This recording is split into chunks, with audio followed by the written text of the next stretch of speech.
I've always heard that most of us only use 40 to 50% of our brain power.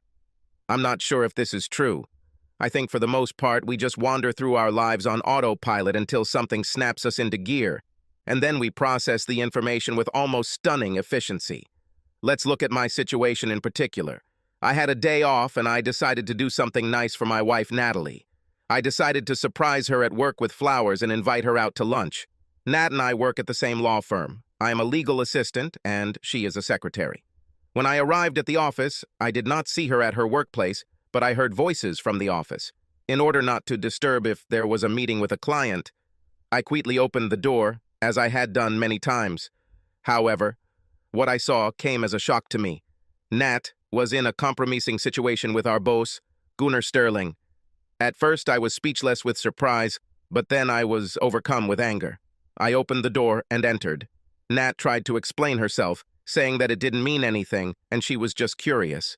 But I was too upset. "Ganner, I quit," I said. As I slammed the door behind me and ran out of the office, it was all I could do not to cry. I made it to the parking lot and got into my car before my emotions got the better of me, and I let the tears roll down my cheeks as my body shook with sobs. As I cried, I wondered how Nat could do this to me. We've been together for so long and made so many sacrifices just to be together. Our wedding itself was a dangerous and heartbreaking event, as each of our families subsequently largely disowned us. My family and I were always close, and I think I was probably my father's favorite. I grew up in a middle-class area in a pretty good family.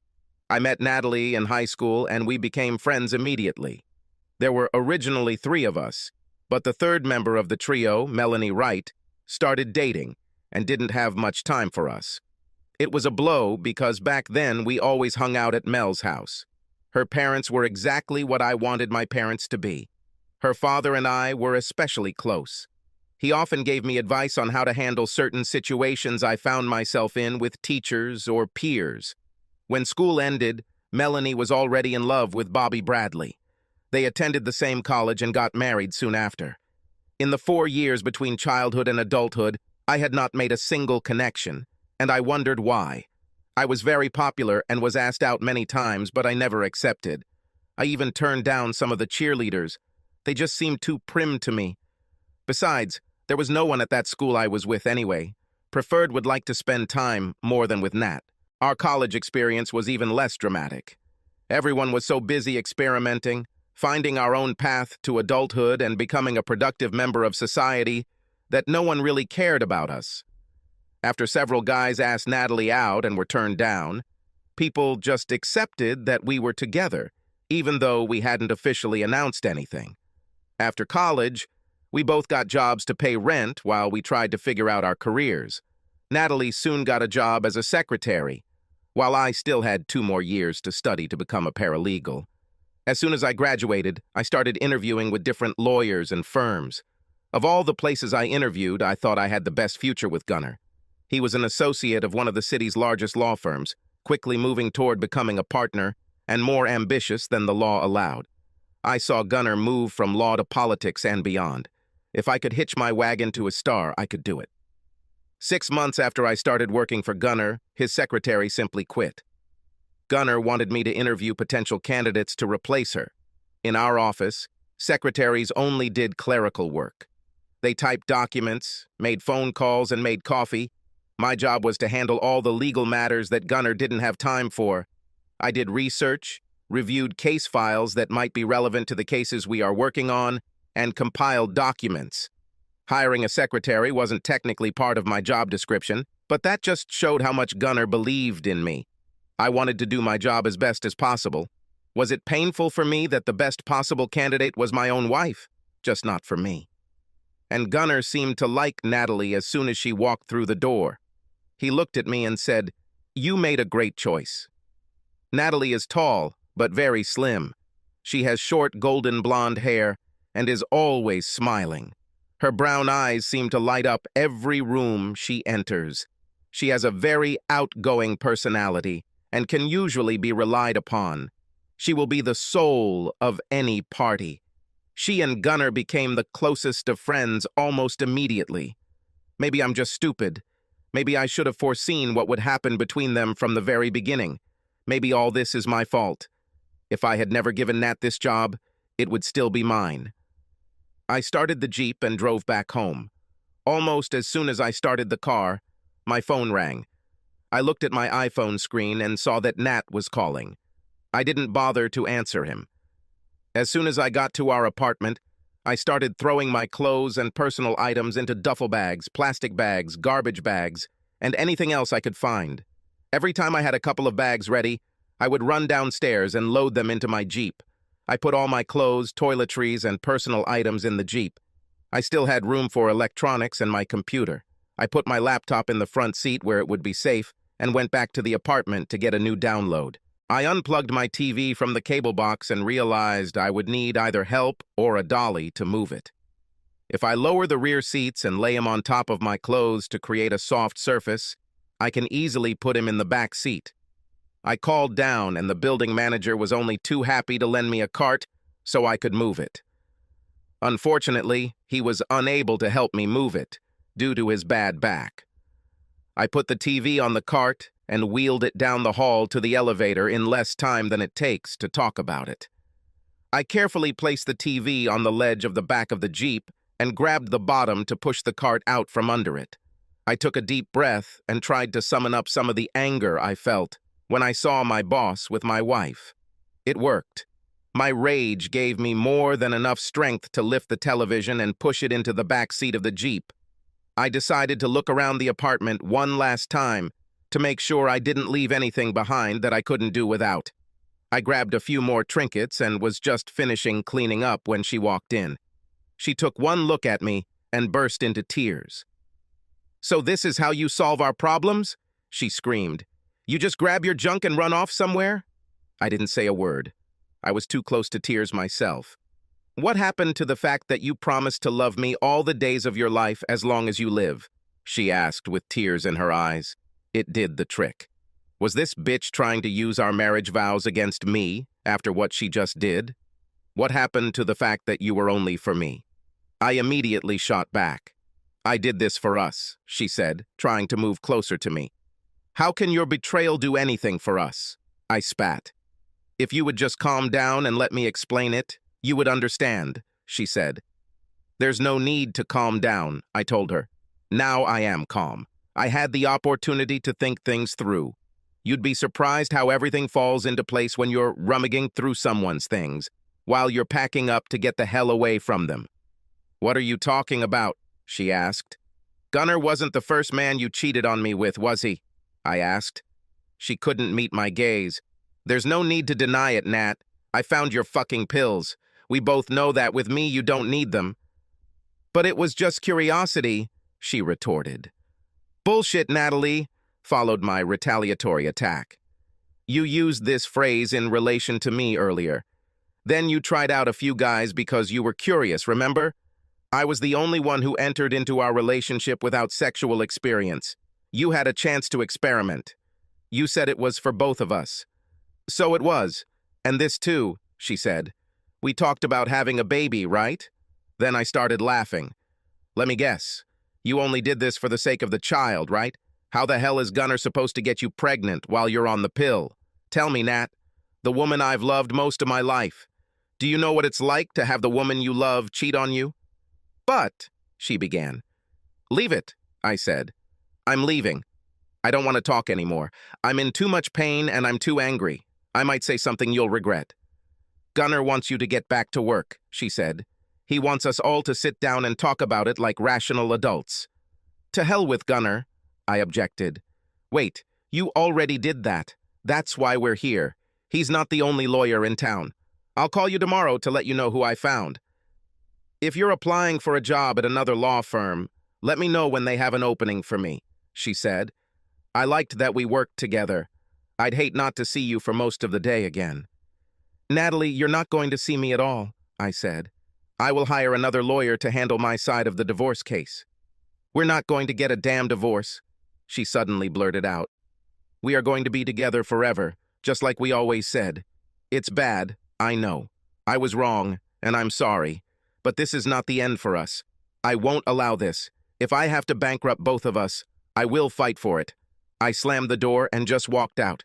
She opened it behind me and ran down the corridor screaming, "Jill, I love you. Please do not leave me." "Mason, you have an appointment at 11 o'clock. My secretary's voice over the intercom pulled me out of my thoughts. I shook my head and silently laughed at myself. I turned 5 years old last week, and I still found myself dreaming about my wife. After her death, I took 2 years off. I originally wanted to take a year off, but I found that even after a year, I just wasn't ready to jump back into life. 3 years later, I still found myself simple, going about my duties. Almost every time I had free time, I found myself wondering what she would think about this or that. I wondered why too. They always say that flying is the safest way to travel. I heard all these bullshit statistics.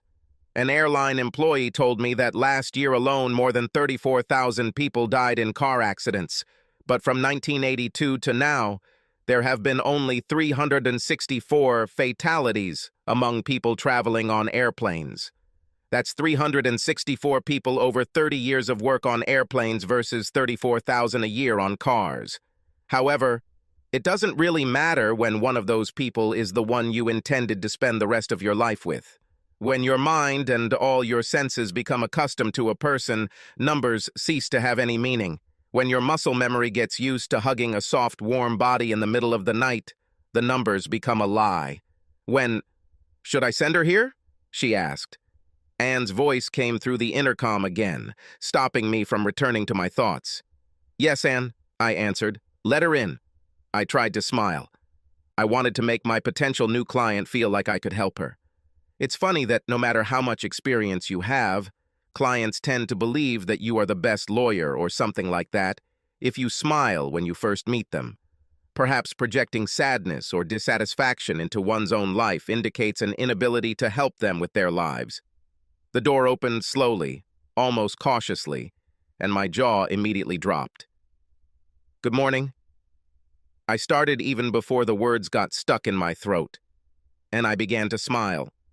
I stood up and rushed across the room to shake her hand, but somehow the friendly, professional handshake turned into a hug, and she started crying and holding me even tighter. Normally, this wouldn't be a problem, but when the person you're hugging is Jill Black, it's a problem. Well, there were actually 2 problems, and they were pretty darn serious. "Jill, what happened?" I asked her. "I'm so sorry, honey. I didn't know it was you. I thought it was just another client." "I didn't know it was you either, Mr. Wright," she sobbed. "But I'm a client." "What happened, Jill?" I asked. "What do you want me to do?" "I need a divorce," she said. She could hardly hold back her tears. I could tell she was really upset. "Jill, have you had lunch today?" I asked. She shook her head, causing a stream of inky black waves to fall over her shoulders.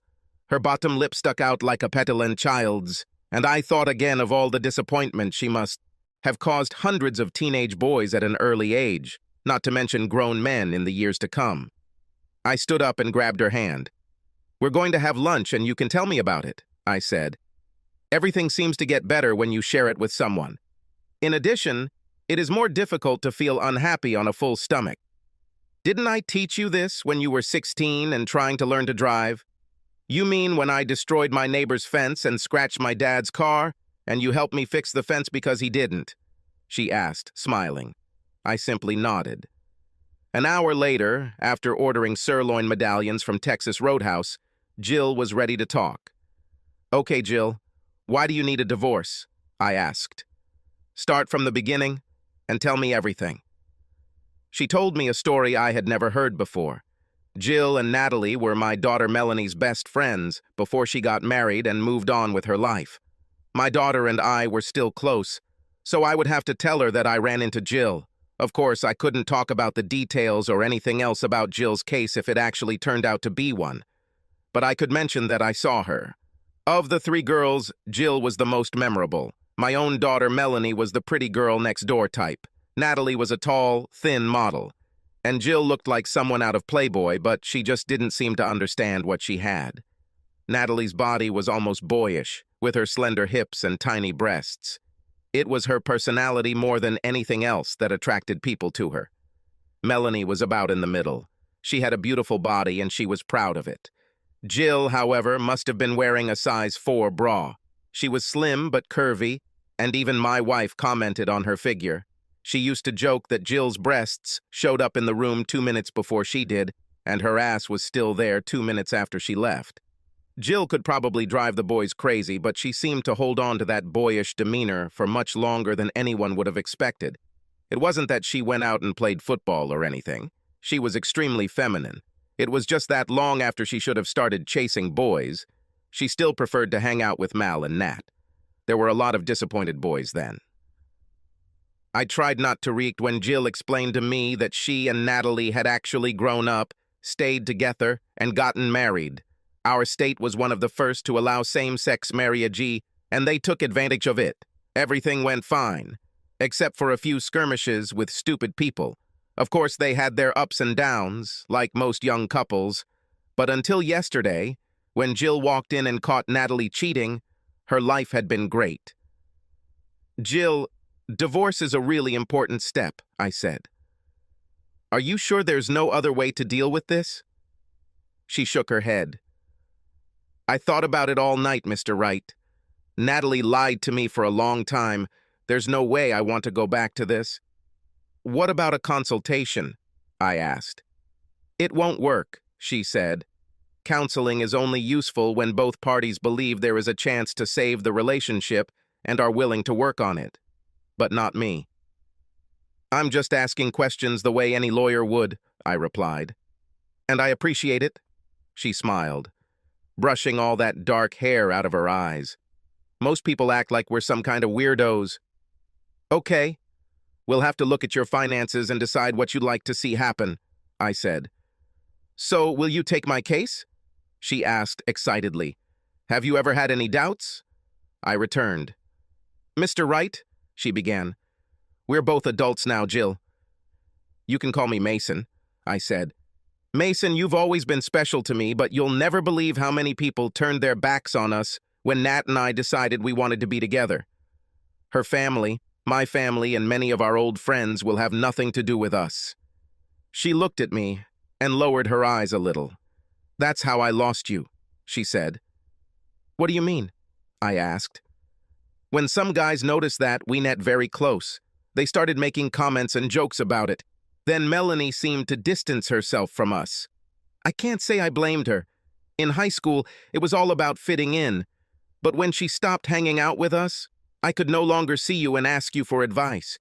She lowered her head as if trying to hide her face as she said, I think I missed you more than I missed her. The last 3 days have been absolute hell. Over the past few days, I have gone through a difficult emotional period. This morning, I woke up in a negative mood due to Gunnar's presence. He tried to show intimacy, but I was not in the mood for it. We had a tense conversation during which Gunnar showed disregard for my feelings and personal boundaries. He allowed himself inappropriate behavior and manipulation. His actions caused me psychological discomfort and left negative consequences.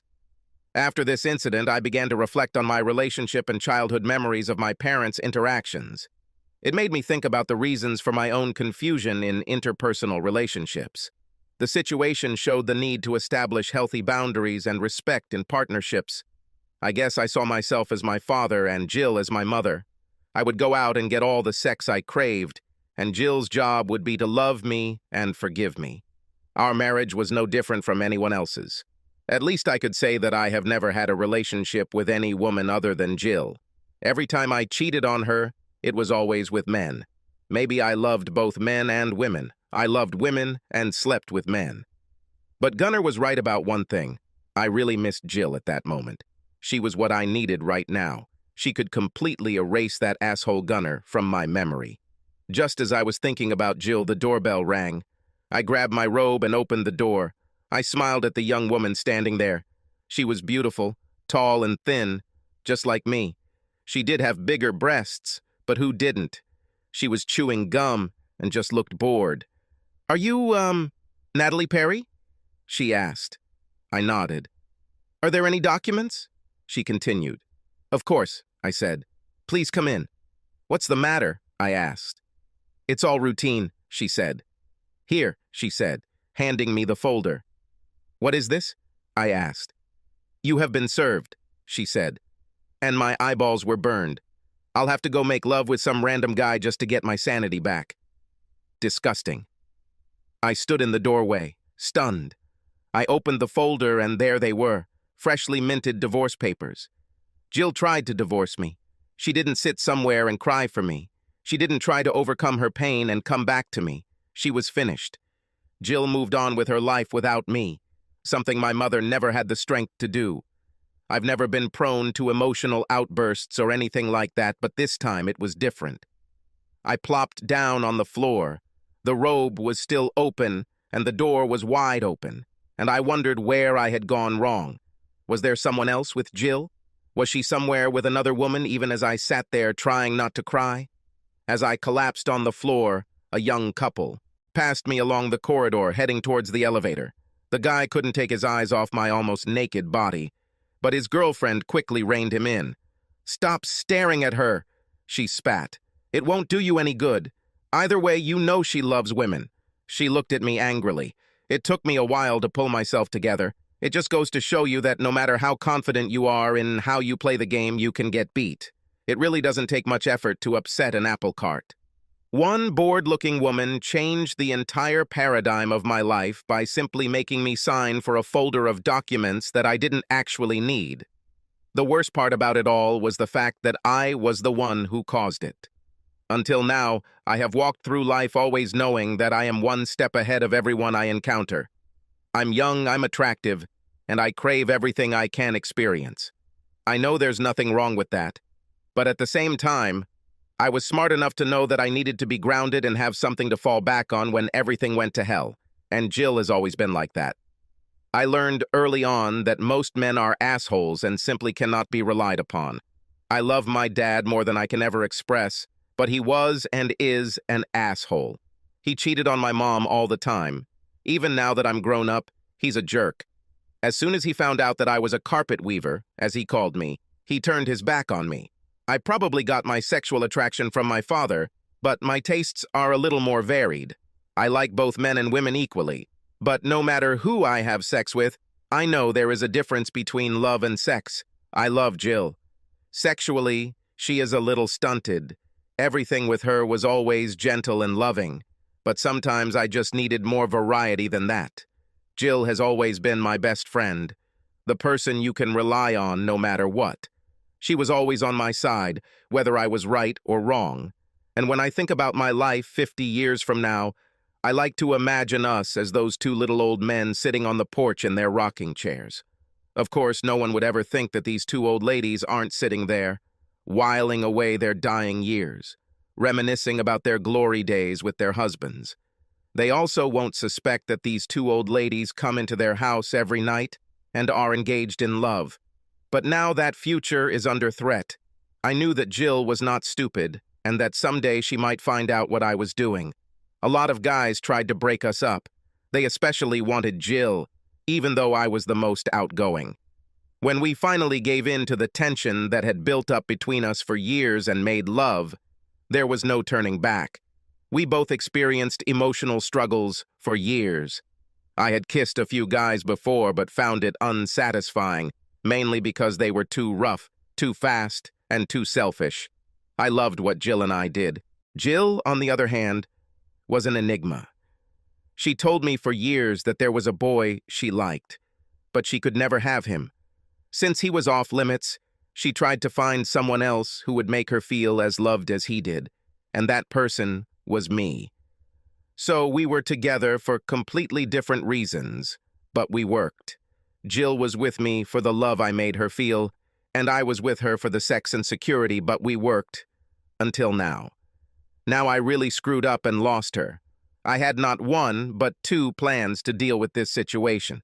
The first one was the same one I used earlier when she found out I had sex with a guy after we met. She got angry at me and broke up with me. We spent a little time apart and finally ran into each other and started talking. I cried my eyes out and told her how much I missed her. I told her I only did it because I wanted to be sure. I told her that what we were doing was going to be a very long, very difficult journey, and that we shouldn't go on this journey together unless we were sure. I tried a guy just to get over my curiosity about what it would be like to have sex with a man, and it wasn't nearly as good as what we were doing. This was not entirely true. In fact, I liked both. Actually, I just liked sex. Men and women just tasted different. Anyway, Jill, like my mother did with my father, forgave me, and so far we have been back together without any problems. This time I used the "it's just sex" phrase on her, and she didn't eat. So I tried my other plan. I told her that I only slept with Gunnar so he could get me pregnant. We were talking about having kids, so I thought it might work. Unfortunately, the bitch went through my stuff and found my pills, so she didn't buy it. For the first time in my memory, I felt lonely. Gunnar doesn't give a damn about me. He just wants sex. If he didn't have me, he would have to pay women of easy virtue. Gunnar's sex drive is probably even stronger than mine, and his wife can't even come close to handling it. However, he also needs his wife. Her family connections will pave the way for the political career he dreams of, so he will get what he needs outside of their marriage. When we first got together, it seemed perfect. We both had a lot to lose, so neither of us could afford to be stupid. We only got together once or twice a month, usually if Jill and I had a day off. If I had taken the day off, I would have called Jill and told her how much I missed her and how much I loved her, and then met Gunnar at the motel. If Jill had a day off, Gunnar and I would just do nasty things right in his office. It worked really well until it didn't, and we got caught. Since then, Gunnar has been using me as his personal toy. He forced me to do things that I just didn't like. In fact, what he seems to like most is that it makes me uncomfortable. The worst thing is that even at work, he expects me I'll fix it missing out on Jill's departure until he finds another paralegal. From now on, the company decided to select personnel for it itself. His last two secretaries mysteriously quit. They just quit, like Jill did. I'm guessing the firm is trying to figure out why he has such a high turnover rate. I don't think they have any idea why Jill left. Jill herself is silent and has not returned to the office since she left. She didn't even return to pick up her personal belongings. I collected all her things and decided that I would give them to her the next time I saw her. At the time, I was sure it would happen, but it's almost as if Jill had disappeared off the face of the earth. She didn't return my calls for the first week or so, and I left her so many messages that I filled up her voicemail. Apparently, she didn't listen to them if the mailbox was full. After that, she changed her phone number, and no one I talked to knew the new number, and if they did, they certainly didn't give it to me. Finally, I managed to close the door and get to the sofa. I took a sleeping pill and just passed out. In the 2 weeks since Jill first walked into my office, we've gotten together to work on her divorce 3 or 4 times. We entered into a settlement agreement and set up a meeting with Natalie and her lawyer, but encountered several obstacles along the way. The first came from the judicial system. As far as I know, no one has ever dealt with a divorce between 2 women. After all, it's only been a little less than a year since same-sex marriage was legalized in this state. Nobody really knew how to handle it, and I was grateful that there were no children involved because that would have been a real nightmare. It's strange, but while most divorces are settled without a legal battle and all the judge has to do is seal the settlement agreement approved by both parties, everyone seemed to want this case to go before the judge. Perhaps it was simply the strangeness of what was happening. Perhaps they were thinking of using this incident as a template for what would happen in the future. But I didn't think so. My goal was to get this over with as quickly as possible and minimize the pain and emotional trauma that Jill had to go through. Over the past 2 weeks, it has been nice to see that she has at least partially overcome her pain. The great thing was that when she came in yesterday to talk about what to expect at today's meeting, she smiled. It wasn't one of those, "I'm completely free of my pain" smiles. This was even better. It was a, "I'm really glad to see you" smile. I have to admit that Jill and I had parallel recoveries. While she deals with her pain by focusing on moving forward, I finally started to pull my head out of my ass about my wife's death and understand that she would want me to live and move on. This morning, when Jill walked into my office, my breath caught. Even though I tried to think of her as the little girl whose hand I held through so many of life's ups and downs when she was younger, I found myself looking at her and feeling ashamed of myself. She dressed for the meeting in a blue dress that should have been declared illegal. It ended about 15 centimeters below her knee, so it was perfect for the meeting. The problem was that the dress was tight to the body. The dress seemed to highlight the size and fullness of her breasts. Then it hugged her stomach and flared out to highlight the curve of her hips. A slightly plunging neckline wouldn't be a problem for a lesser person, but in Jill's case, her cleavage became the focal point of not only the dress, but the entire room. All eyes were focused on the valley between these breasts. "Does this look normal?" she asked. I had to look away from her and take a few seconds to collect my thoughts. Her smoky black hair was curled in ringlets that fell over her shoulders. Her big, innocent blue eyes not only complemented the incredible dress, but also stood out strikingly against her black curtain of hair. Her lips blew me away. They were plump and smiling and wearing something I had never seen before. Her lipstick wasn't even close to being real unless you were from a comic book. In fact, her lipstick was the same color as her dress. Those blue lips did something to me. Below the neck, it only got worse. No matter how hard I tried to remain professional and remind myself that this woman was young enough to be my daughter, I couldn't take my eyes off her chest. However, there must have been a draft in the office because I saw a shiver run through her body. She bent down and pulled a tiny sweater from the bag she was carrying. The sweater was waist-length and very thin, but it provided another layer of coverage on her chest and kept it from being obvious to everyone present. "You look stunning," I said. "This old thing," she said, looking at me with curiosity. "Do I look stunning for a meeting or stunning in general?" She held my gaze and refused to look away. Luckily, Penny, my assistant, came into the room and broke the tension. As we left the room to head to the meeting, I couldn't help but notice the incredible way her waist was narrowed by that sweater and formed into a mouth-watering butt. For the first time since my wife died, I looked at a woman as a woman. The problem was that this woman was the same age as my daughter, and that she was simply not attracted to men. There was also the issue of professional ethics. In fact, if everything had gone according to plan, the issue of ethics would probably have arisen very soon. As we approached the building where I had worked for the past 3 years, I felt strange. I was a little angry, too. I sat in Penny's car as she drove us to the meeting because I was too nervous to drive myself. The funny thing about all this was that I never thought about Natalie. I have not seen or received any messages from Natalie for over 2 weeks. Every day it became easier for me to live without her. All my feelings came from another source. First of all, I was angry because I was stuck in the car with Penny. Penny wasn't a bad person, and she was actually very professional. She kept asking me questions, but avoided what she really wanted to ask me. Penny is a legal secretary. She's very close to becoming a paralegal, so she's been asking questions about classes and stuff, but I can tell by the way she's looking at me that she wants to ask what it's like to be with another woman. She's curious about it. Since she is stocky and not very attractive, she wonders, since her relationships with men have not been very successful, what it would be like to be with another woman. The problem is that she's barking up the wrong damn tree. I can't really tell her anything because I don't know. All the terms they use to describe who they think I am don't really apply to me. I just see myself as an individual. It is very difficult.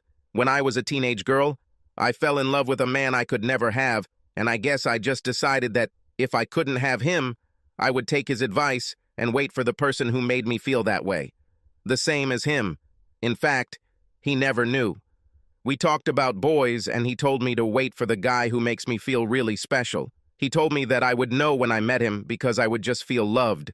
He told me that teenage girls fell in and out of love with each other in the blink of an eye, but whoever I loved, I had to wait for someone who really loved me. The problem was that I vowed to wait for this person, but I never found him.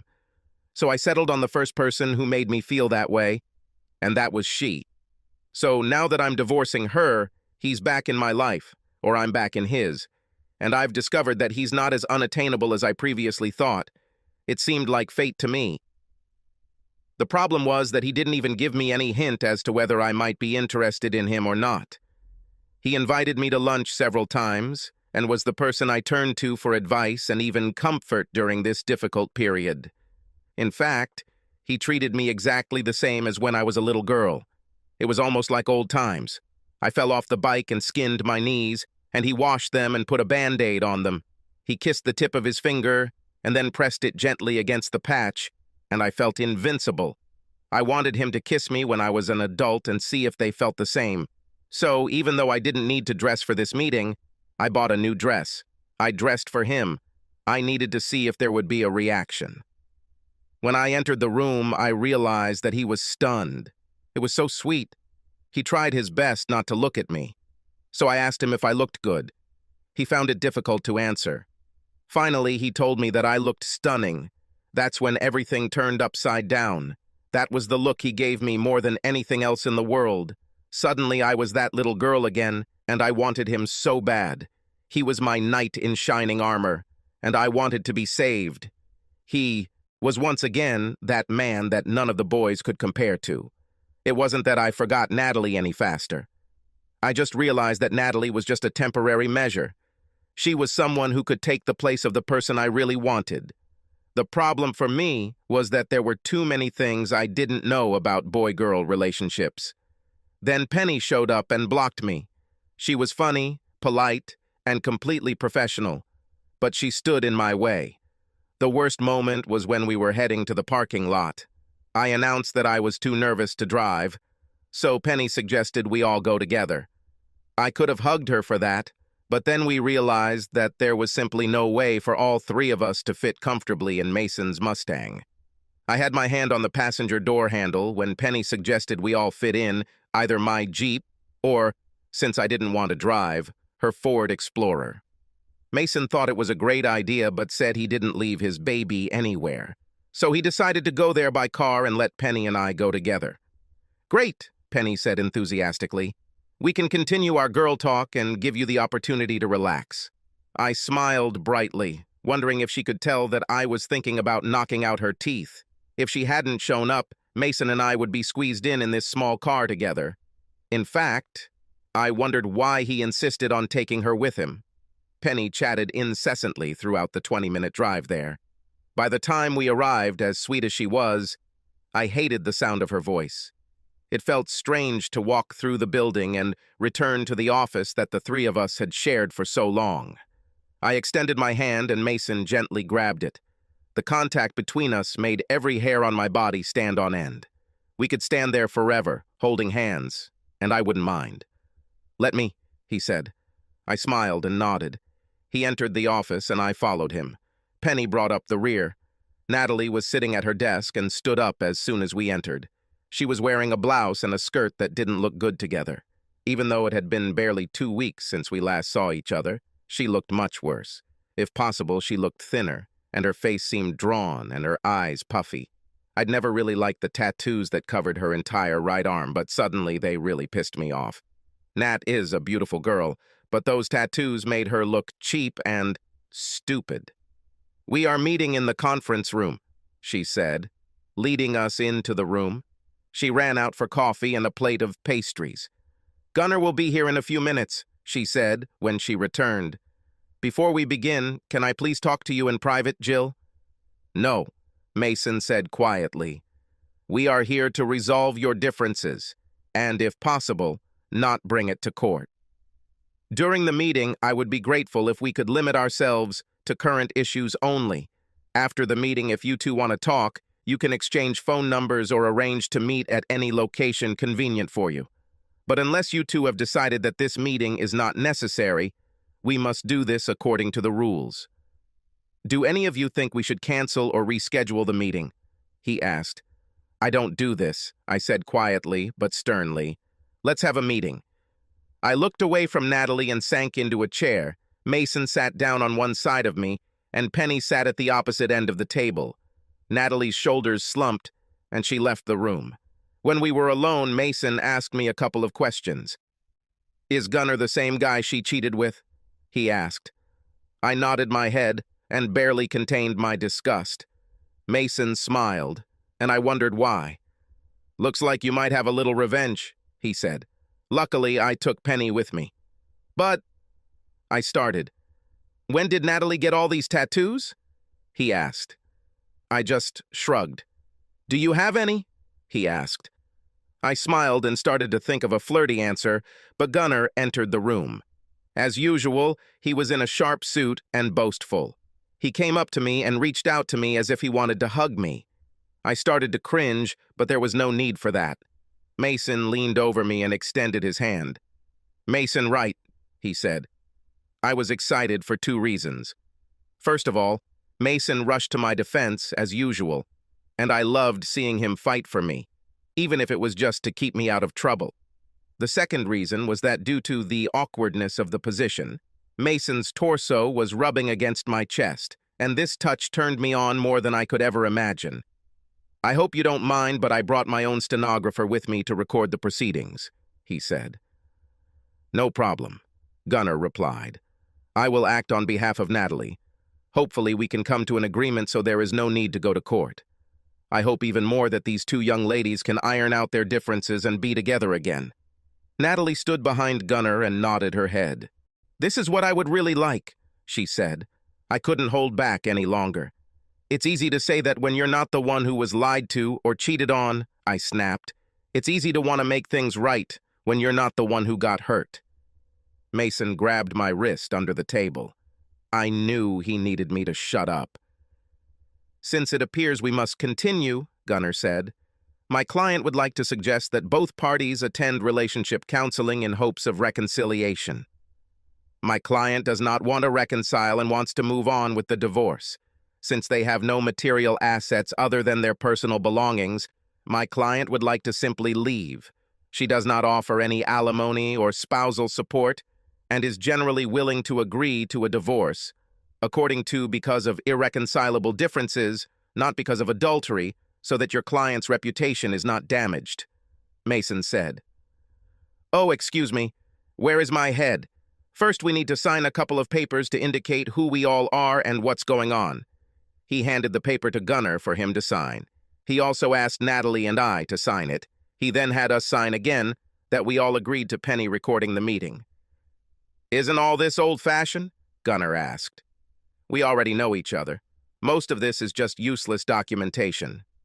"Yes, I'm a little old-fashioned," Mason said. "But you never know." Under the table, Mason hit me on the leg, and I realized that he had just somehow struck Gunnar.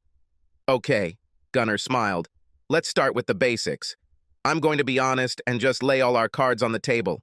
Jill, Natalie is miserable without you. She wants to apologize and go to counseling to try and get back what you two had. To tell you the truth, I need you to get back to work too. It's just that the office and my practice aren't running nearly as smoothly as they used to. What exactly needs to be done to make this happen? You'll need a time machine for this," I spat. "Mr. Peabody, you'll have to ask your boyfriend Sherman to start the return machine and take us back to the time when Natalie first started cheating on me. In fact, this will not be enough. You'll have to give me some kind of medicine or treatment to erase my memory, so I won't be haunted by visions of the man who swore to love, honor, and stay with me for the rest of my life, having sex with the meanest lawyer I know. It should also stop me from having nightmares where I'm sitting at home trying to make sure we're okay while Nat sleeps with every random man he can find. I'll also need something to make me trust her again, and something else to make me respect her, all just so we can get even. If you're talking about making amends to me, then—" Natalie began to cry and ran out of the room. Penny quickly ran after her. "What's wrong with her?" I asked. "Don't you think you were a little harsh?" Gunnar asked. He still had that smug look on his face, and it occurred to me that he actually enjoyed seeing Natalie get hurt. "The look on your face," he said. It was pure hatred. "I can't believe you went from worshiping her 2 weeks ago to almost hating her now. I think you're still in shock. I'm almost afraid to ask how you feel about me."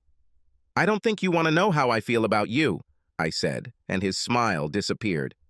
"Are you at least willing to consider giving this a short period of time before just breaking off the relationship?" he asked.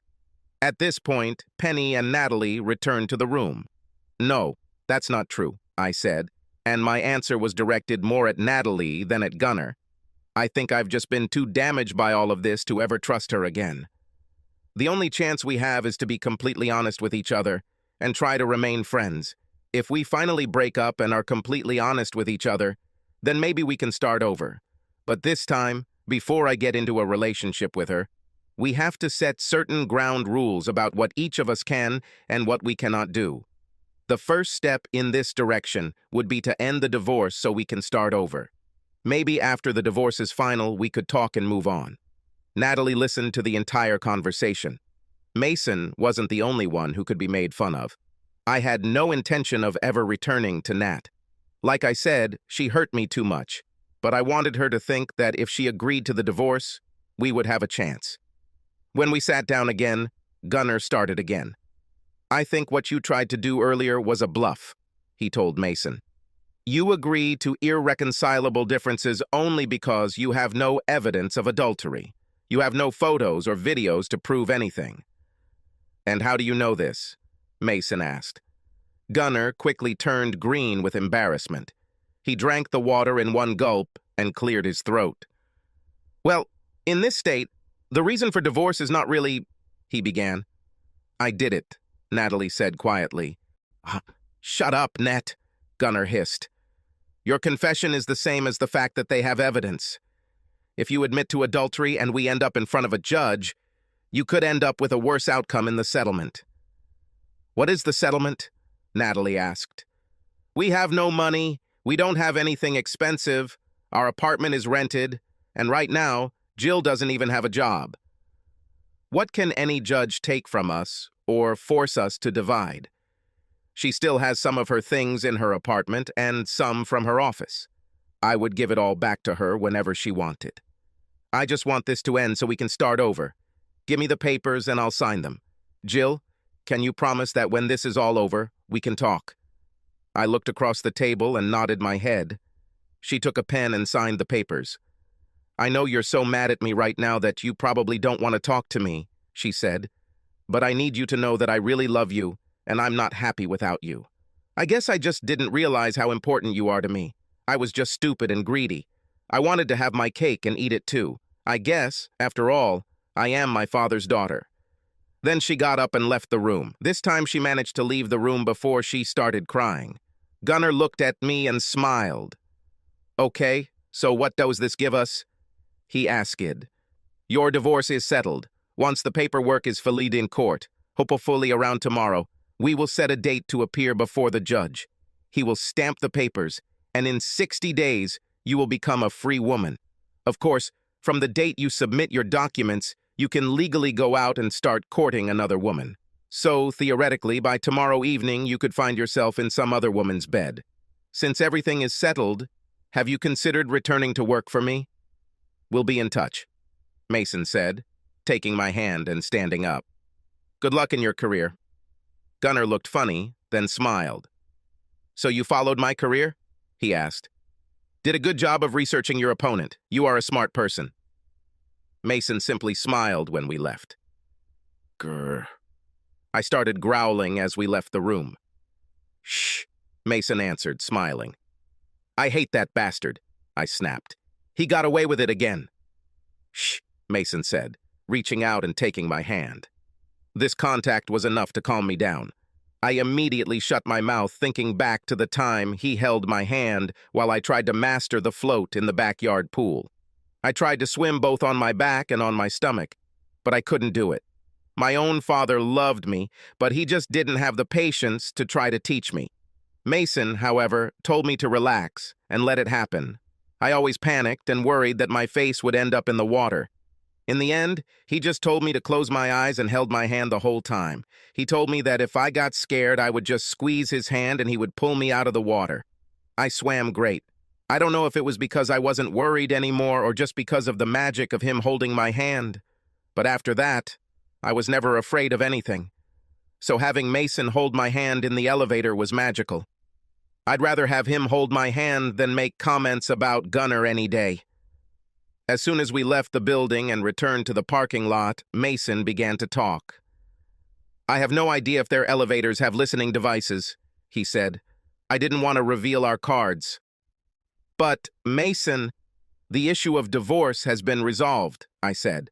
And now the revenge begins, he grinned. Mason, believe it or not, I said, but I don't want any revenge on Natalie. I loved her for a long time and she hurt me a lot, but it's over. I have an idea that she is going to pay for it in her own way, and maybe she has already paid, but I don't have to do anything with it. I just want to move on and live my life. The best revenge is a life well lived. You are even more special than the young woman I remember, he said. For a while back there, I really thought you were just misleading her when you talked about just working out the divorce so you two could get back together. It is, I admitted, smiling. I have no intention of ever returning to Nat. She lied to me and cheated on me for a long time. She only stopped because she was caught. I don't need to punish her, but I will never be with her again. So we don't need to take revenge on her. I also never talked about revenge on Natalie, he said. I don't do a lot of divorces, but when I do, the person being cheated on usually wants revenge on the person who took their spouse away from them. Are you saying you don't want Gunnar to get a little punishment? I would like it, I admitted.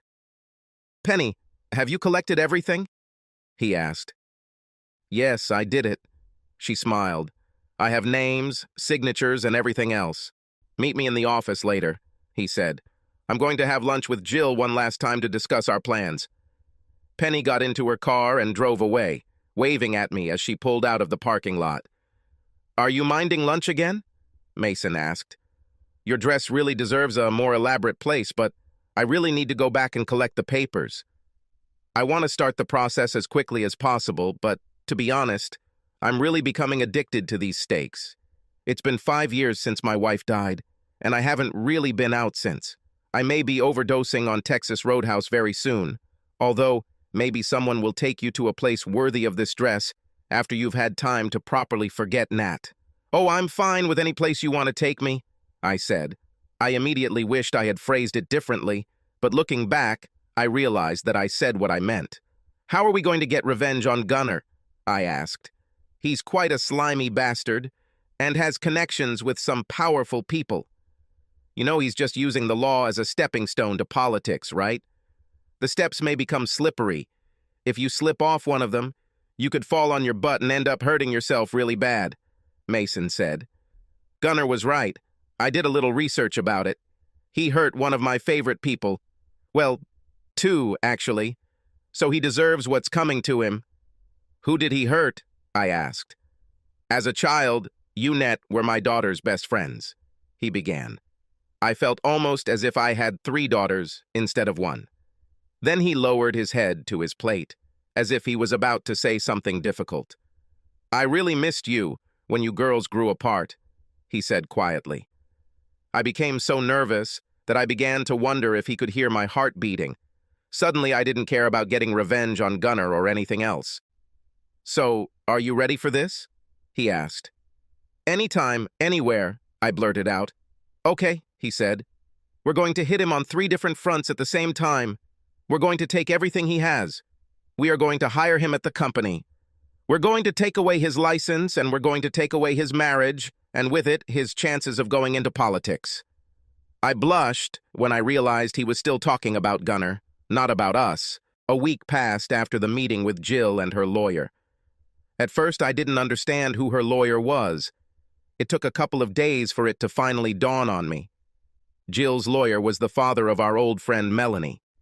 Jill walked into the office looking literally so much that I wanted to eat it.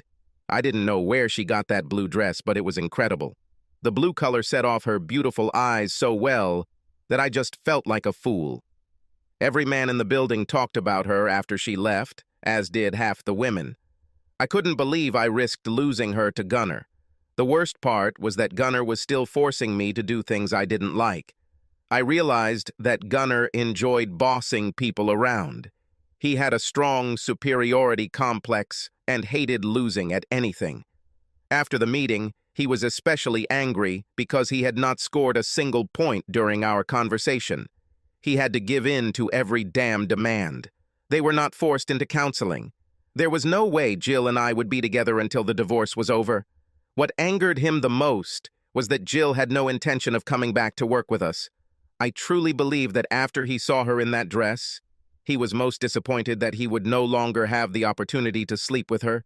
He, too, became increasingly demanding at work, constantly reminding me that if he charged me a fee to file my divorce, I would probably end up paying him off for years. He constantly reminded me that I was in his debt and that when he was ready to receive the money, I would have to agree without question to whatever he wanted. I got to the point where I really didn't care. What could he do to me that would be worse than what I had already gone through? When you're used to coming home to a woman who loves you with all her being and who will do anything to make you happy, losing her is hard. Losing her because you were stupid and greedy is even harder. I kicked myself every day. Seeing her in that dress only made me kick myself harder. The door to the office opened, and at the same moment the phone rang. I picked up the phone and recognized the voice of Gunner's wife, Arlene. She became very angry and demanded to speak to him.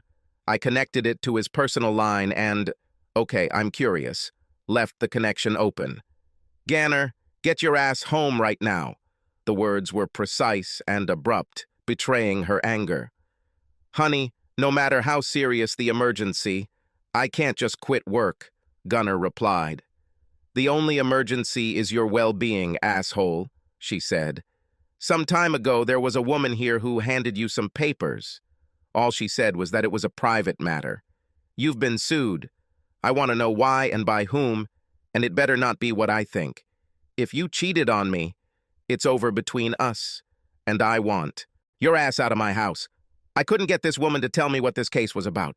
She babbled something about how she couldn't reveal the details, but I'd find out. I was able to find out the name of the law firm she represents from the card she left for you. I'm sure one of my dad's friends knows someone there who can tell me. So you better get your ass home and confess everything before I find out. I looked through the glass partition and saw that Gunner's usually tanned, smug face was white as a sheet. A call came in on another line. This was one of the partners of our company. He also seemed furious and wanted Gunner to come upstairs immediately. I promised to forward the call. I looked up and noticed that standing in front of me was the same bored-looking woman who had served me with divorce papers. I heard the door open, but in the confusion of two phone calls, it slipped my mind. She stood there chewing gum and smiling at me. I shuddered, wondering what she wanted from me this time. "Relax, honey. I'm not here for you," she said. "Is Gunner Sterling here?" I sighed with relief and pointed to the door of his office. Through the glass partition separating our workspaces, I saw Gunner hastily packing his briefcase, getting ready to go home. "You better catch him quickly," I said. "He had a hard day." "It's about to get much worse," she grinned. She walked to the door and opened it. She left the door open. "Gunny Highway?" she asked. Gunner was furious. "Didn't you see my name on this door?" he shouted. "I'm Gunner Sterling. It's Gunner, not Gunny, and Sterling, not Highway. My name is right on the damn door." "I just needed you to introduce yourself," she said, handing him a pile of folders. There must have been at least 5 of them. She only gave me one, and it pretty much ruined my life. Then she turned on her heel and walked away. "Don't bother having a good day," she said over his shoulder. Gunner began tearing apart the folders, and as he opened each one, he became redder and angrier. He shouted for me to come into his office. "You little bitch," he shouted. "You ruined my whole life. That fucking woman you were married to is trying to kill me. You need to call her back and ask her to end all this crap. Sleeping with you wasn't worth any of this. You're not even the cutest of the two of you." Before he could say anything else, we were interrupted. "Sterling!" This name was pronounced with obvious contempt. I turned around and recoiled at the sight of Wilton Moss, one of the founders and senior partners of our law firm. Moss was a very short man with a receding hairline and a growing belly. He walked past me as if I wasn't there and walked right up to Gunner, who towered over him. Gunner began to back away. "Sterling, what kind of crap have you gotten this company into?" he asked. Gunner said nothing. He was smart enough to keep his mouth shut. "Don't even say anything, moron," Moss continued. "I already know. Do you have any idea who he is? Mason Wright?" This is the lawyer who represented my client's wife in divorce proceedings about a week ago, Gunnar said quietly. He's also one of our former partners, Moss told us both. He's an old friend of mine, and because of this, he's giving the firm a chance to avoid a very dirty and very public ass-kicking. His client is considering filing a multi-million-dollar lawsuit against us. Can you guess why? Gunnar started to say something, but Moss came even closer to him and said, "Shut up. I asked you not to talk." Gunnar visibly shrank, frightened by the short man's anger. "You obviously had your secretary in your office," Moss raged. "You did this in my fucking building like it was some lice-infested motel, and her wife, who I might add is a former employee of ours, is suing. They want to sue us for not complying with the morality clause. It doesn't mean much. We can probably work this out in court until we find the right judge who agrees that consenting adults do what they do. Wright knows this. He is very clever. So what he did was he connected the case with some of your former secretaries, and suddenly things started to look more serious. We might be able to kiss his ass and get him to settle out of court, but it would cost us a hell of a lot more money than you're worth to us. Even so, there is a real danger that when Mason Wright will be angry, he will believe in a scorched earth policy. That's why we always used it when some little housewife got injured at work or something like that. He has a talent for using the press to turn everyone against a big company, and in this case, we are a big company. Our only hope is to get him to calm down." "I'm working on it," Gunnar whined. "If you give me a chance, I can fix all this." "You can't do a damn thing," Moss spat. "This is just the tip of the iceberg. Did you know that Wright also served on the local bar association committee? He filed several ethics cases against you. It looks like you slept with your client while the case was pending. This is true?" Gunnar simply nodded. "You also represented a client in a case in which you were involved. This is true?" asked Moss. Gunnar nodded again. "But," he intervened, "didn't I tell you to shut up twice already?" Moss spat. "There won't be a third time." Gunnar swallowed so loudly that I heard him in the next room. "Did you maintain relationships with employees during company hours and try to put pressure on them by keeping them at work or promoting them over their heads?" asked Moss. Gunnar hesitated, and Moss looked at him even more intently. Gunnar nodded. "I have a friend who works at another firm who just told me that your legal problems are growing," Moss continued. "Apparently, Congressman Dennings, your wife's father, heard about this, and an employee from his former law firm was sent to your home just a few minutes ago. He is a specialist in high-profile divorces. I believe your wife is planning to divorce you. We have also received a message from the Bar Association. Due to an investigation into your alleged ethical violations, your license to practice law has been suspended, pending the outcome of your cases." "No," Gunnar whispered in surprise. "Didn't I tell you 3 times to shut up?" asked Moss. "You simply refused to do what I asked you to do. This is gross insubordination. My hands are tied. I've tried to support you through this crisis, but you just won't let me work with you. You're fired. Get the hell out of my building." "But," said Gunnar. "See, I told you so," Moss snapped. "It's simply impossible to work with you." He turned and left Gunnar's office. I couldn't help it, and my lips formed a tiny smile. Gunnar got what he deserved. "You're fired too," Moss said, walking past my desk. I heard him mutter something under his breath as he left the office. "We don't need any tattooed women of easy virtue here." Then I wondered how Mr. Wright managed to put all these things together so quickly and so completely. His timing was perfect. He completely destroyed Gunnar. I got up and started collecting my personal belongings. Then I wondered if he wanted to destroy my life too, or if I was just collateral damage. Did he really want to deprive me of my livelihood? Or it was just a case of someone stepping in wet shit and the things next to them getting splashed too. However, in a way, he helped me. I wondered what I would have to do to escape Gunnar's clutches. Gunnar had so many other things to worry about right now that he didn't have time to torment me. I would be free and able to start dating Jill again with a clear conscience in just a few weeks when our divorce would be final. All my freedom cost me my job, and I could have found another one. Over the next few weeks, my life changed. I think some would say things have changed for the better. The law firm I used to work for paid me almost $500,000 out of court. Gunner's wife was afraid of publicity and disgrace to her family's name, so she and her father paid me $100,000 to drop the lawsuit against him for breaking up my marriage. Mason told me that if the lawsuit had gone to court, I probably wouldn't have gotten anything anyway, so taking the money just made sense. I also saw that asshole Gunner turn into a shell of the man he used to be. As a result, he received almost nothing in his divorce from his wife. He was also disbarred, and his case was referred to the National Bar Association, so there was very little chance that he would practice law again anywhere in the country. He eventually quietly left town and was never heard from again. I guess the reason I wasn't overjoyed was because I was alone. After all the legal issues were settled, Mason simply disappeared from my life. The worst thing was that Natalie found out my new phone number from my parents and tried to call me again. She reminded me that I owed her a meeting, but I pushed her away, reminding her that we still had almost a month before the divorce was finalized. She whined about having to wait so long and started telling me about her financial difficulties. She tried to make it seem like it was my fault that she lost her job and had trouble finding another one. I simply told her that I would call her after the divorce was finalized and hung up.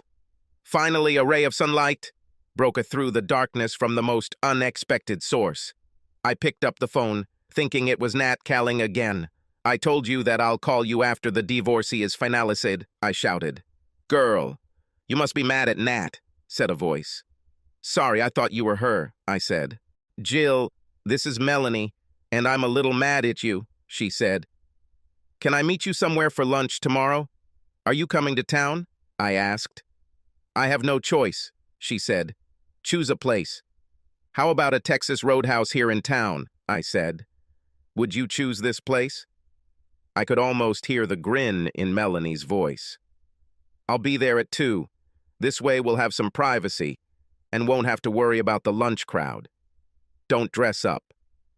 I wondered what Mel could be angry with me about. I haven't seen her in almost 10 years, since she started dating guys and I started with Nat. The next day after lunch, I went to the restaurant. It was almost empty, and the staff were busy cleaning up after the crowd of diners. I easily noticed Melanie and approached her. The worry on her face disappeared for a moment, and we looked like those two teenage girls again. "Damn, these things are huge," she said. "What a waste of time." Suddenly, she got angry again. "You know, when we were growing up, I loved you and Net," she said angrily. "And I know I screwed up, Jill. I know I was wrong, but that was 10 damn years ago. I was only 17. I've thought about it a lot since then. You can blame it on hormones or peer pressure or whatever, but I'm truly sorry. I should have handled this differently." "Mel, what the hell are you talking about?" I asked. "Can I finish?" she asked. I nodded, and she continued ranting. "Anyway, I made a lot of mistakes, but I never expected this from you," she hissed. The funny thing about all this is that even when we were young, Natalie was a walker. But Jill, you were like family to me. I loved Nat too, even though she was like that, because she taught me a lot of things, like how to go after what you want. But you were like a sister to me. My parents always bought extra things just in case you wanted or needed something. They loved you, Jill. So which one of us is it?" "What are you talking about?" I asked. Well, either you want to get back at me for what I did, and you're trying to do it through my father, or you're just trying to hurt him for some reason," she snapped. "Let me guess. You're unhappy with the amount of money he won for you in your court case, right?" "I didn't expect any money at all," I said. "He brought me much more money than I even thought. I really don't even know who I am. Where is he?" She just looked at me strangely. "He's at my house, spending time with his grandchildren. I shouldn't have let him take your case. Do you realize that it took me over 2 years to get him to leave his fucking house after my mom died? For the past 3 years, he has only left the house to go to work and sometimes visit me. Then, out of the blue, he called me and canceled his visit because you showed up at his office. For weeks, I had been hearing about Jill this and Jill that. Jill is doing well. Today, Jill smiled. Jill wore that fucking blue dress he can't stop talking about. I smiled when I heard about this. One weekend, we needed him to watch the kids so we could go to my husband's work for dinner. We were watching TV, and it showed Angelina Jolie dressed up for one of those award shows.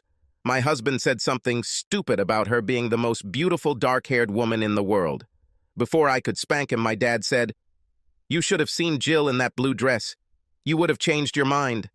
I thought it was innocent, and I was happy that he was going back to normal, but now, she said. "So what now?" I asked. She just looked at me again. "What's wrong?" I asked. "He's all right, isn't he?" Without realizing it, my voice became louder, and I almost shouted at her. Jill, calm down," she said. She moved her head left and right, and I followed her gaze and noticed that everyone was looking at us.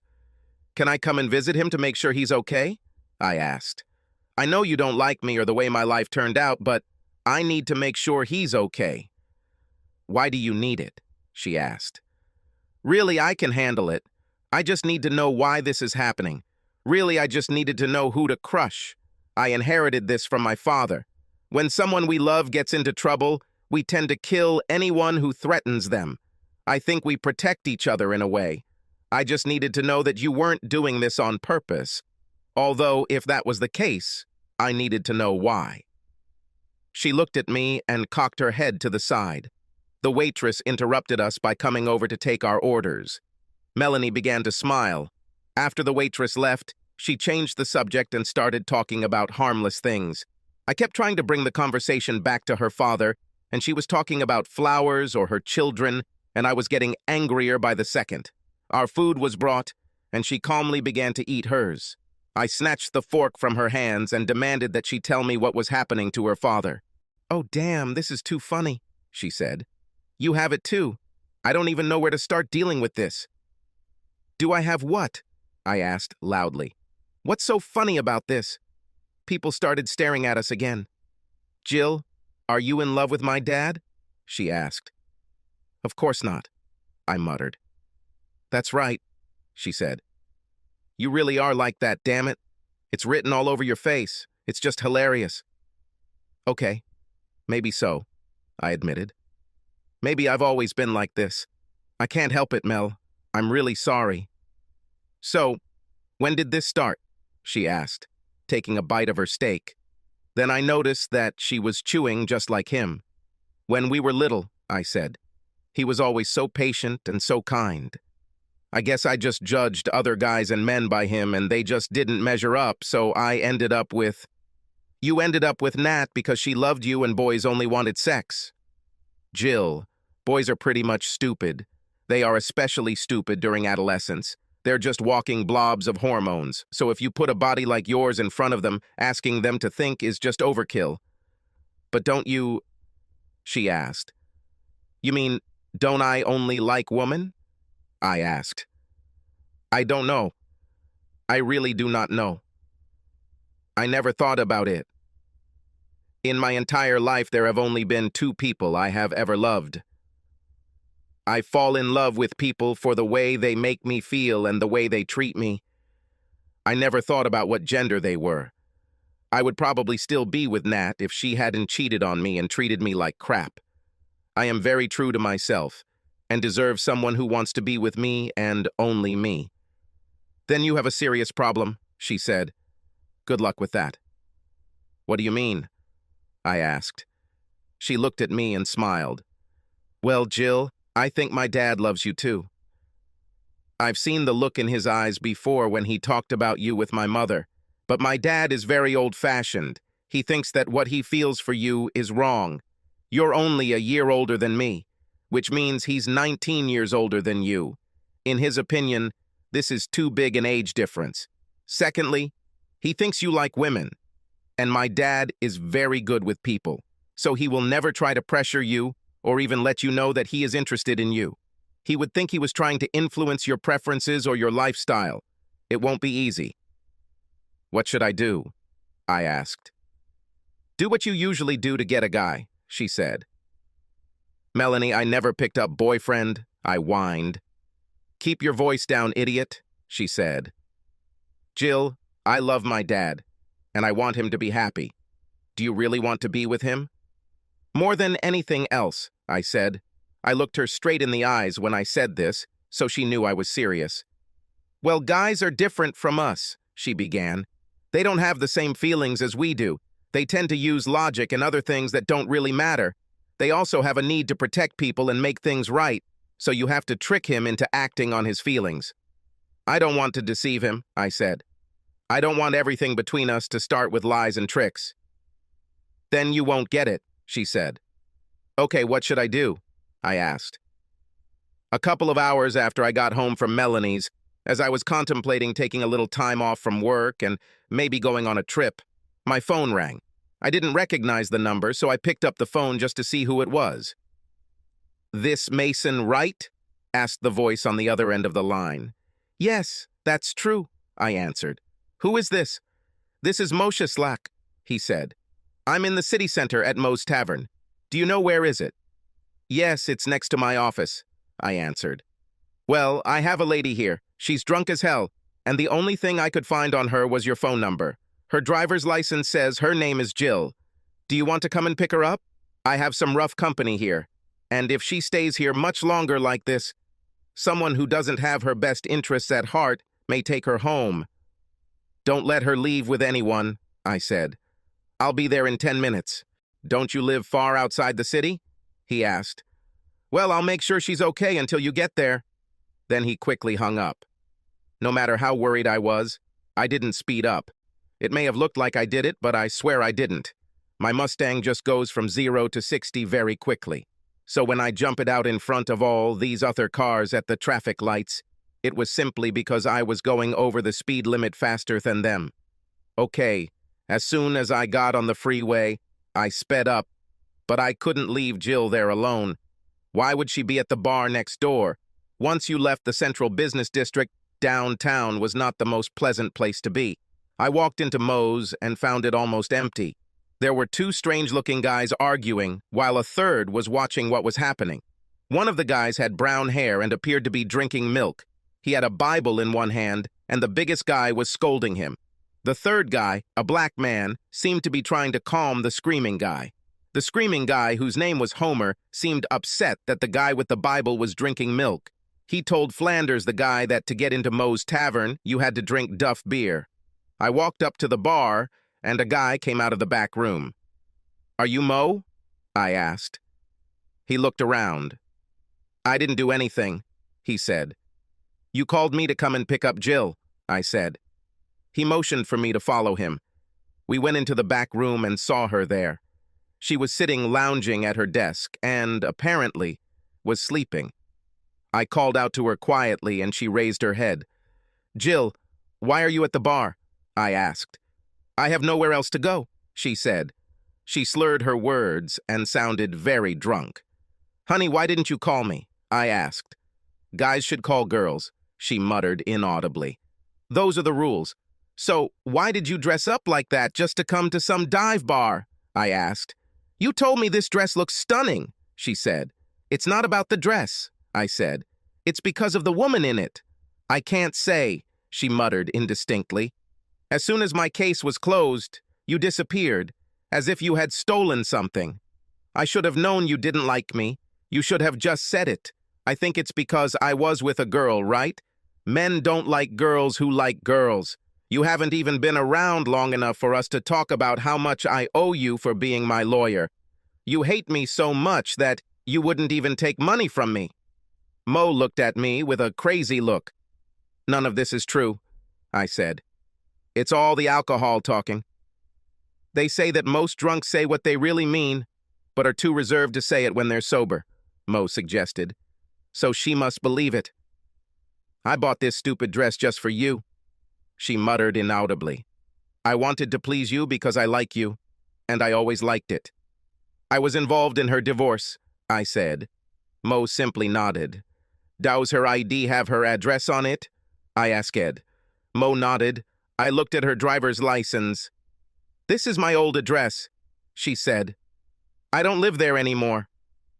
"Where do you live now?" I asked. "In my new apartment," she said. "I live there completely alone." "What is your address?" I asked.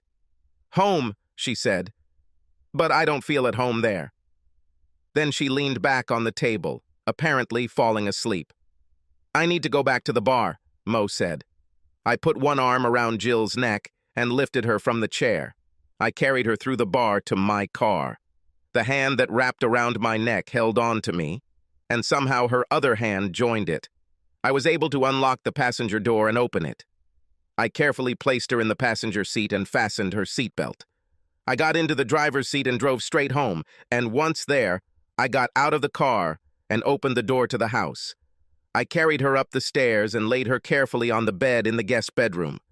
The room was very dusty, but I decided it would be better than staying in a dirty bar full of men. I left the light on in the hallway and left the door open in case she woke up during the night. I brought a glass of juice and another glass of water and placed them on the bedside table. I was sure that when she woke up, she would be very thirsty.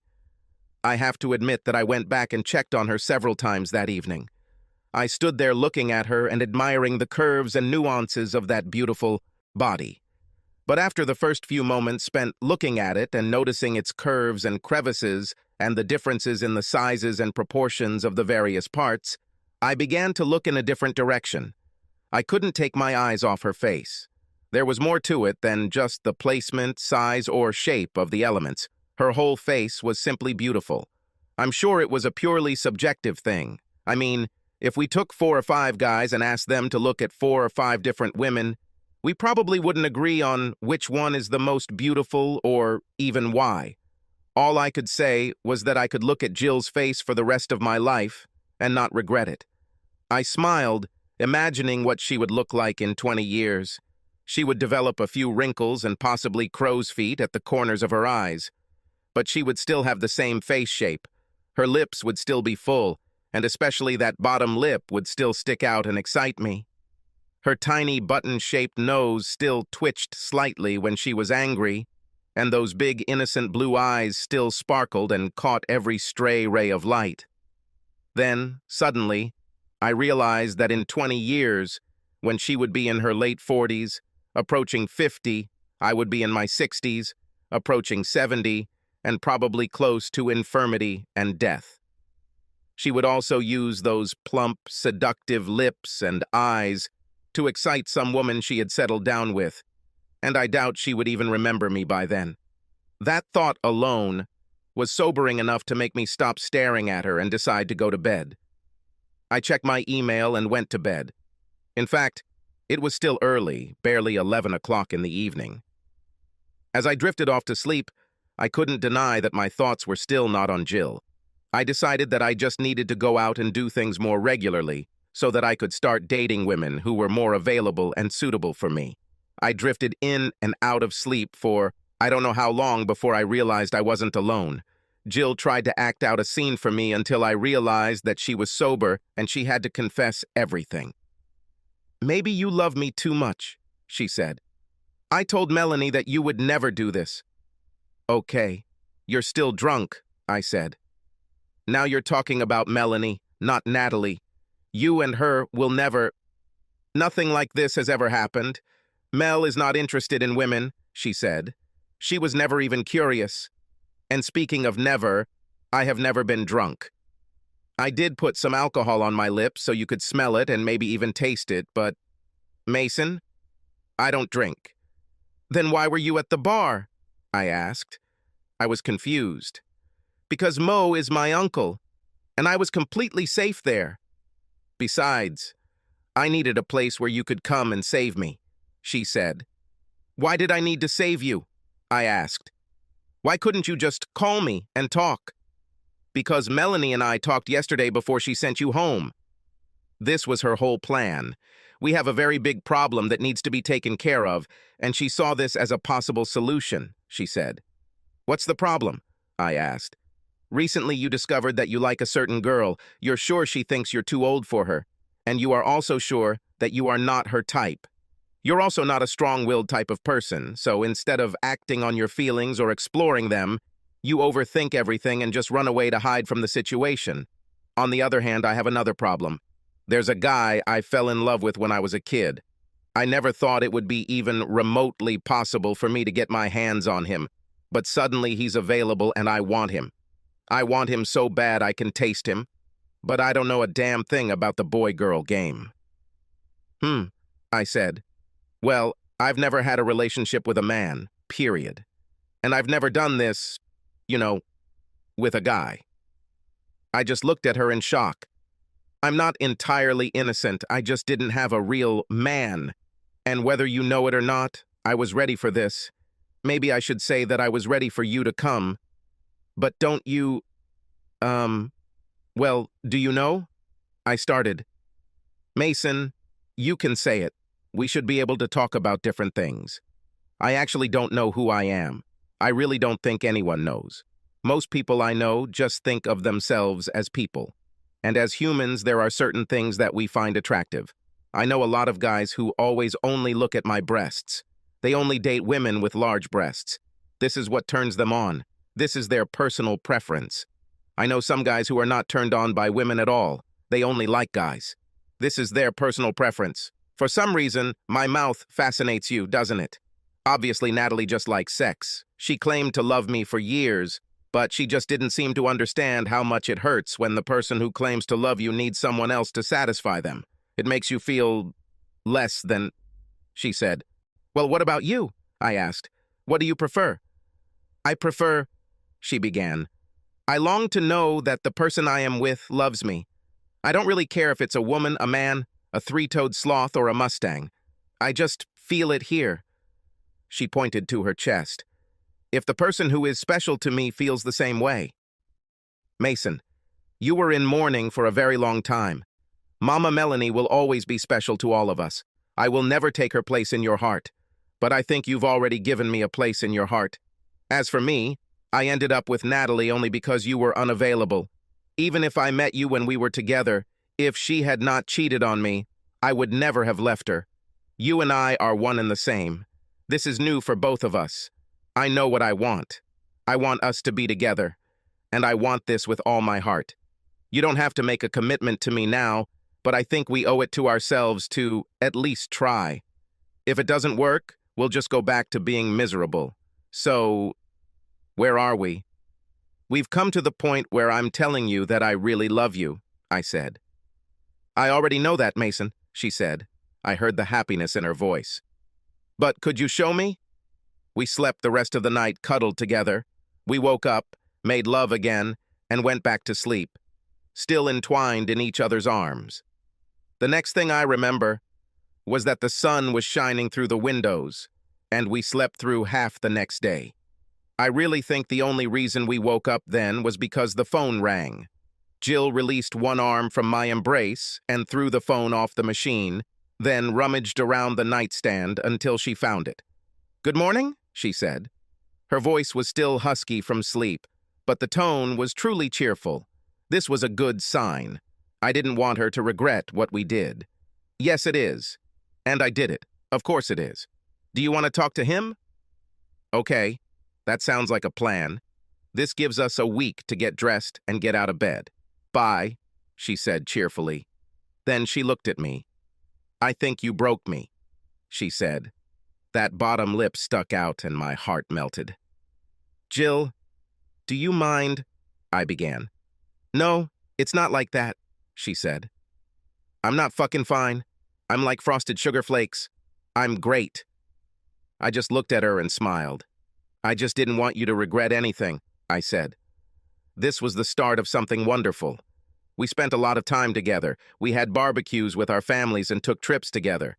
Our life was what I thought was ideal, but I have to admit that I had my doubts. Firstly, there was an age difference. 19 years separate us. But deep down, I think what bothered me the most was that she spent most of her life in love with a woman. What if I was just a phase she was going through? I think I'm the only guy on the planet who comes home every day terrified of the smell of an unfamiliar perfume. When we were in public, she did not take her eyes off me. She didn't pay any attention to other men or women. Jill never gave me any reason to doubt her, but I was still worried. We did face a few challenges, but we got through them together. One of them was just before her divorce was finalized. Natalie asked for changes to their settlement agreement. I think she heard about the money Jill got and wanted some of it. The judge studied our case and found out what really happened. He saw that Nat was actually the reason for the divorce, and that at the time of the actual divorce, neither girl had any money. All the money Jill got came after they got divorced. So net, there was nothing to really on. I think this brought Natalie back into Jill's mind. She mentioned it to me a couple of times, and I suppose it was inevitable. The only problem for me was that it happened too quickly.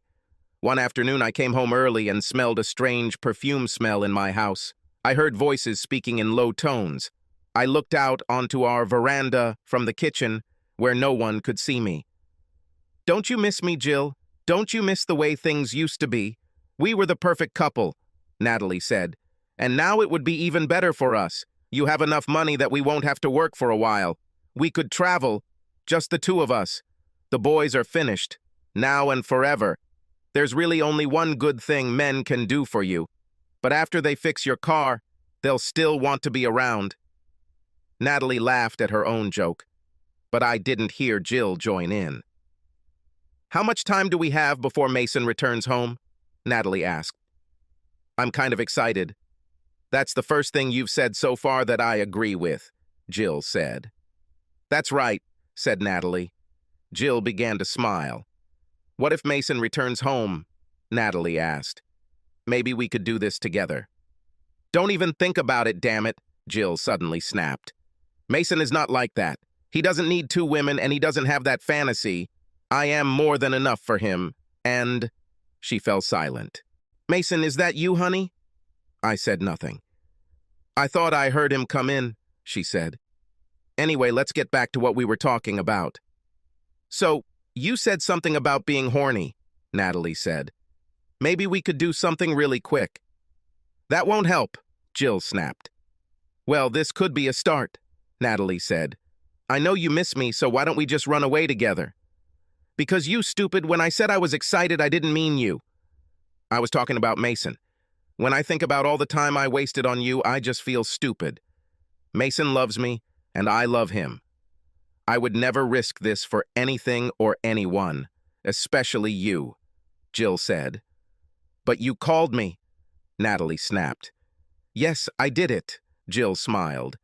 "I always try to keep my word, and part of our divorce agreement was that I would talk to you after the divorce was final. We talked. We're done. See you. I need to move on to the next stage of my life without anything from the old days hanging over me. But how can you treat me like this?" I love you," Natalie moaned. Jill walked away from the table and entered the kitchen, looking around. She looked straight at me and smiled. Her smile lit up the room. Natalie came in right after her. "Hello, honey," she said. I leaned over and kissed her. "I'll go upstairs so you girls can talk," I said. "Hello, Nat. Any hard feelings about the divorce?" No," she said. "It's a pity that you weren't my lawyer. You destroyed Gunner. Last I heard, he was getting gas in Kentucky." "Sorry, I'm overly protective of the people I love," I said. "But you will find someone else. Even with all those damn tattoos, you're a beautiful girl." I looked at Jill and smiled. "You are both beautiful girls." "Save that for the trial," Jill said. "Who are we going to court now?" I asked. "I'm suing you," Jill said. I looked at her strangely. "For what?" I asked. I knew there was a joke coming, but it was serious. "Let's see," she said. "You ruined my reputation. You used me for your own sexual gratification to start—" "How did I ruin your reputation?" I asked. "And you also received some satisfaction." She walked over while Natalie watched me. "Yes, I did it," she smiled. "But in about 7 or 8 weeks, when my belly is swollen and everyone knows I'm pregnant and single, what will people think of me?" she asked, sticking out her lower lip. "You are pregnant?" I asked in shock. "How are you—" I think you did it," she said. "Natalie and I were together for a long time, and then this never happened. So I never took pills or anything like that. What did you expect when you did this to me around the clock, day and night?" Natalie's jaw dropped, and she just stood there, watching as Jill jumped into my arms. "Can we settle this out of court?" I asked. "We could work this out in bed," Jill said. I was thinking more about renting a jewelry store and a church, I said. Maybe tomorrow, she said. But tonight I'm holding an audition for my future husband. And where are these auditions held? I asked. Upstairs, second door on the right, she said, smiling as we began to climb the stairs. This is our bedroom, isn't it? I asked. Yes, I think so, she said, grabbing my hand. Isn't that where it all started? I asked. Yes, she said. Natalie, come out yourself. Don't steal anything. It was nice meeting you. Do I even need to say that we lived happily ever after? Subscribe to our channel so that your second chaff doesn't cheat on you, and go ahead and listen to the next story, because this story is nothing compared to the next one. If you're under 18, don't even think about listening to the next one. About listening to the next one. About listening to the next one. About listening to the next one. About listening to the next one. About listening to the next one. About listening to the next one. About listening to the next one. About listening to the next one. About listening to the next one.